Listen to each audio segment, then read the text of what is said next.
Well, hello there, people. How nice to see you again. It's Rob living in the Philippines, and I apologise. I've been on for a few months. After Sam's death, I really needed to take time to, just re-establish things. In many ways. I couldn't stay in that house where we'd spent so long, living together. I couldn't do it. We did move away. I've met another girl, Sam, who we might have met. Another Sam. It's the third Sam in a row. Never mind. And here I am. We found another place closer to where she comes from, and it was horrible. It was really not very nice. But we were there for a little while, not terribly long. And I was like, yeah, we are going to have to get out of here because I can't do a fucking thing here. And then we found this place. And this is lovely. It's a really nice house. It's very cheap. It's big. It has, this is a little room because this is like my office. It's a little box room. And I always take the little box room as my office, little space. But it has a big living area, big garden. It has 3 bedrooms upstairs plus a big, like a landing area with wooden floors, so you can sit there. It's nice. It's got a balcony around the upper floor level, where Sam hangs her hammock so that she can just do her thing in the afternoons. It's reasonably quiet. We certainly don't have a firing range right outside the back door. There's kids around the place, but there's always kids. This is the Philippines. And yeah, it's fine. I feel, much happier here, and I feel that I can settle. It's good. It's a nice place.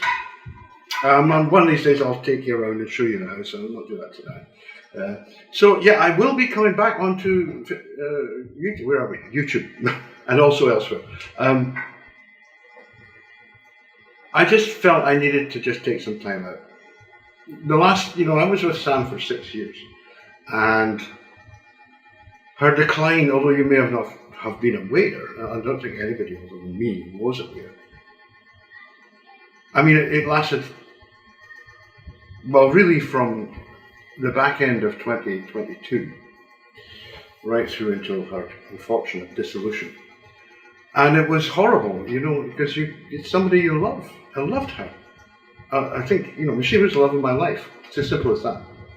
And I watched her slowly decline, and there was nothing I could do. And I was like, go to the doctor. Take money, go to a doctor. It's not a problem. I don't know. I don't know what happened. Nobody knows. Complications of AIDS is what she finally died of. I've been tested, I'm clean, that's not a problem, so that's great, I can move forward. I would rather be moving forward with her, but, my feisty little imp is in a better place now, and I just have to accept that. So anyway, here I am. It's a nice little house. As you can see, I've got my guitars on the walls, so it's not all of them.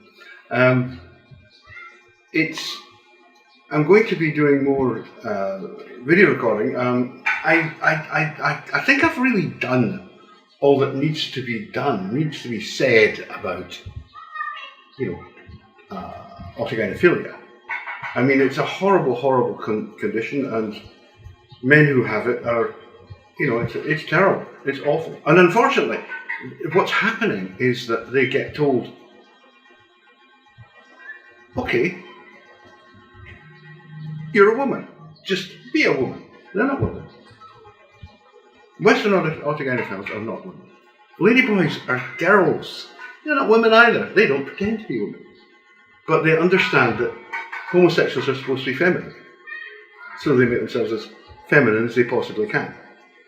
It's really very basic. And it's not, it's not tied up with lots of bullshit about, how you can change your sex. They don't think that. They just don't. So, I would be quite keen to take suggestions in the comments. Doesn't sound like that. Ring down. Anyway, in the comments as to where to go with this. One thing I want to do is to discuss the concept of men and not men, which was first introduced to me by a guy, Professor Don Kulik, which is a Swedish professor of anthropology.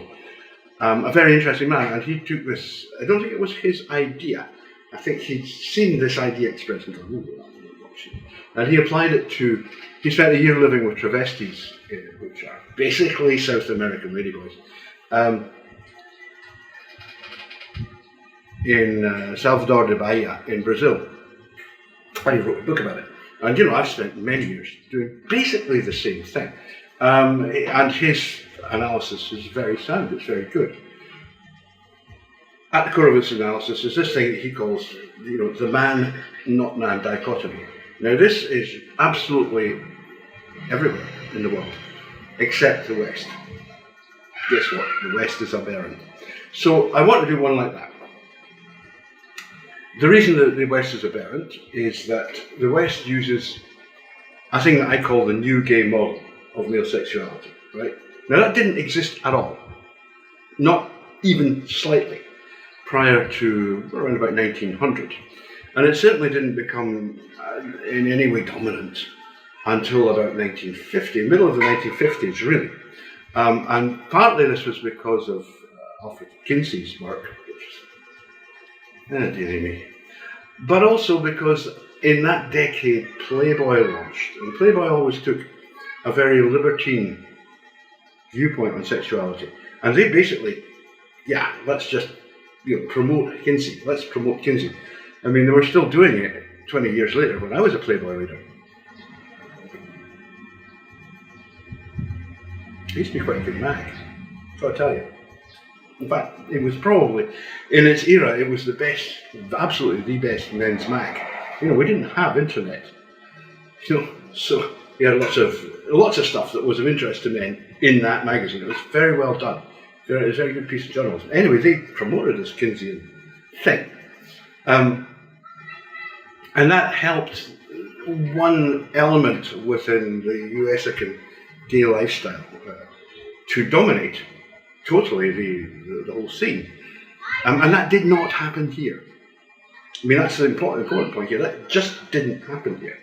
And so I would like to do one that goes into why and explain the difference between what I would call the new gay model, which is that, and the Roman model, which is everywhere else. And okay, so we don't live in Rome anymore, but they defined it. They really, nailed it down, and everything that's followed from that. Apart from this tiny little group in North America, comes from Roman thinking. So I want to do that. I'll do some more about, the generalities of life here, generalities of my life, and about the other things that I do, which include obviously music and writing and many other things. But I just wanted to bring you up to date. I will try and get, maybe 1 or 2 videos in a week, as I used to, but they won't be long form like they used to be, 30 minutes, that sort of thing. I think they're just too long. You can tell me if you think differently, but I really do. And they take a long time to plan out and then edit. And there are other areas where I can do that kind of thing, and I think it's better. Excuse the dogs. We have dogs. They are my dogs. And so they can bark as much as they fucking well like. What can I do about it? Anyway. It's not somebody else's dogs, it's my dogs. Liam and Seamus. So that's basically it. I've not died or anything. I've certainly not given up. And I'm actually, to be honest with you, I'm really very happy here. This is a nice house, and it's a nice place. We're very close to the sea. The beach is like 10 minutes away. It's all nice, it's just fine.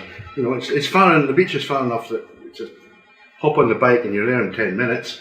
but it doesn't rust out all your guitar strings with the salty air, you know, which it does if you're living right on the sea. So, you know, I feel good about it. I like it here, and I'm happy. And I'm quite sure I will remain that way. And someday I might even tell you approximately where we are. But I was very open about my life and my life with Sam in Anchorage. And there are some evil people in this world. I mean, deeply, profoundly, disgustingly evil. And they used my openness and frankness against me, which is what evil people do, I suppose. So, I'm kind of, I've taken police action against them in the UK, and we'll see what happens with that. They're all UK people, of course, the English. Anyway, not all English people are like that. Don't worry. I know that. It's just that when it comes to the scum, boy, you're scum or something. Anyway, leaving that aside, I'm back. I will be remaining back, and we'll see you again soon. So take care. I'll keep them all under 12 minutes from now on. Bye bye.